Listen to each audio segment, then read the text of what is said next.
Je m'interroge ce jour sur la question de la résiliation des contrats par l'État comme forme de sanction pour les entreprises défaillantes dans la gestion des marchés publics au Cameroun.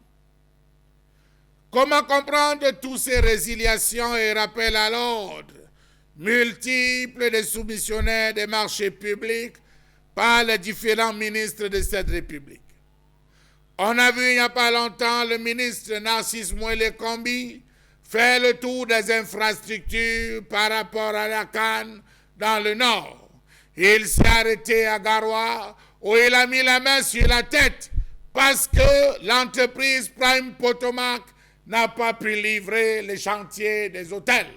Les hôtels de la CAN, il a mis les mains sur la tête, il s'est mis à réfléchir. On a vu le ministre des marchés publics, lui aussi, s'est levé et procédé à un rappel à l'ordre. Après avoir tiré les oreilles, il a constaté le fait que beaucoup d'entreprises, après avoir gagné des marchés, ne donnent pas ces différents marchés, ne livrent pas ces différents marchés, j'y arrive, et se retrouvent à gagner d'autres. Comment donc comprendre ces différentes facilitations qu'il y a pour ces entreprises de naviguer sans jamais être frappées? À quelques jours de la CAN, on se pose des questions. Comment comprendre que beaucoup d'entre ces entreprises ont continué impunément à soumissionner pour de nouveaux marchés, faisant ainsi courir le même risque aux nouveaux marchés attribués qui pourraient connaître le même sort? On peut prendre le cas de Prime Potomac qui a abandonné le Nord et qui se retrouve désormais dans le centre, qui a gagné de nombreux marchés. A-t-elle, cette entreprise, seulement livré les autres? Que non. Comment comprendre le refrain à chaque fois utilisé par les membres du gouvernement? Résiliation des contrats d'entreprise pour défaillance. En 2019, le Cameroun ou l'État du Cameroun a résilié le contrat de 334 entreprises qui étaient censées livrer des chantiers. Les entreprises ont tout simplement croisé les doigts. Elles se sont couchées, affaire terminée, on n'en parle plus et l'argent décaissé bien consommé. À titre d'exemple, nous avons eu en 2021 la résiliation d'un marché passé en 2015 avec l'entreprise Ezer Contracting and Industry Incorporation pour la construction de routes de désenclavement du bassin agricole de l'Ouest sur un linéaire de 110 km. Comment comprendre qu'on passe, on signe un contrat avec une entreprise en 2015 pour la construction des routes de désenclavement des bassins agricoles et qu'en 2021, rien n'est fait, rien n'a bougé sur ce linéaire de 110 km et qu'on trouve comme seule forme la résiliation. L'argent est passé où? Question. Vraiment, de 2014, 2015, 2016, 2017, 2018, 2019, 2020, 2021, de nombreuses entreprises, n'ont pas pu livrer. On ne cesse de donner des chiffres avec ces mêmes entreprises qui, quelques jours plus tard, sous le même ministère, le même magistère, gagnent des marchés. Était-ce donc la résiliation qu'on a trouvée comme forme de sanction? Point d'interrogation.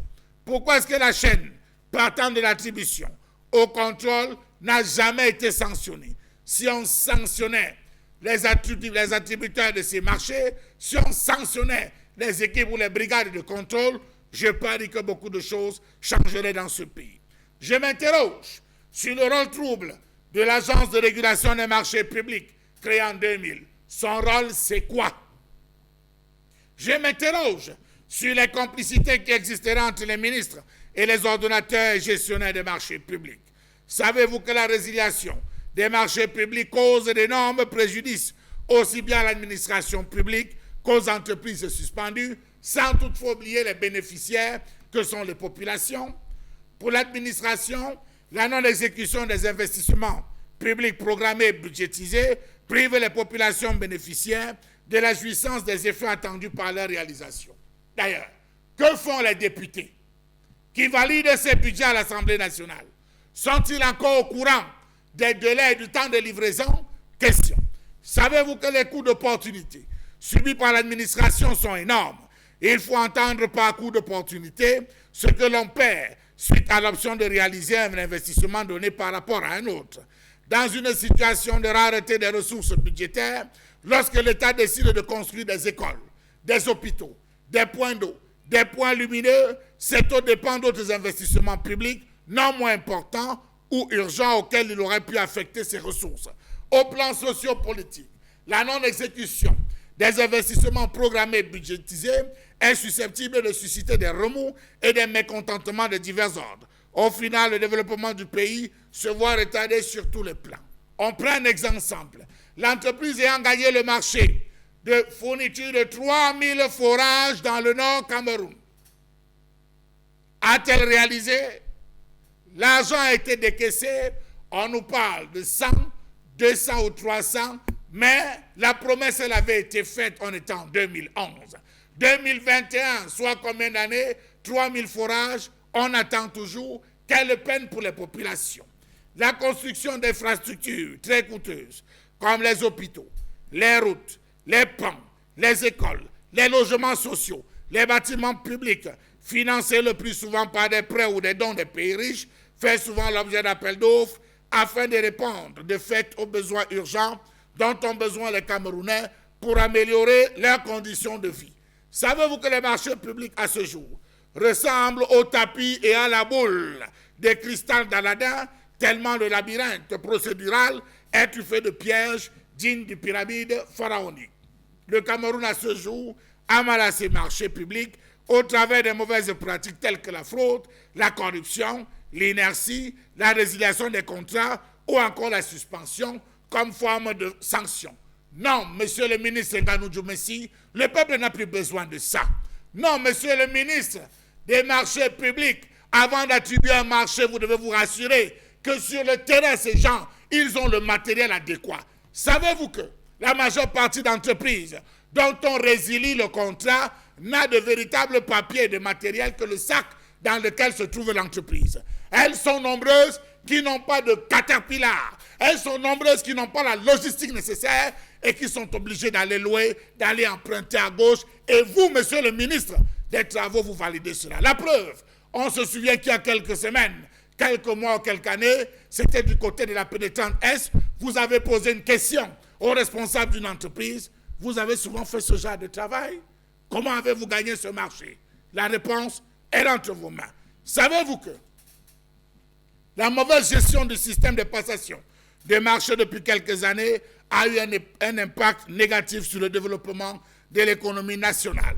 Un gaspillage de fonds publics, on se retrouve après les grandes ambitions, aux grandes réalisations, des grandes réalisations, aux grandes opportunités à refaire les travaux, les chantiers des entreprises dont l'argent avait été décaissé lors des grandes ambitions.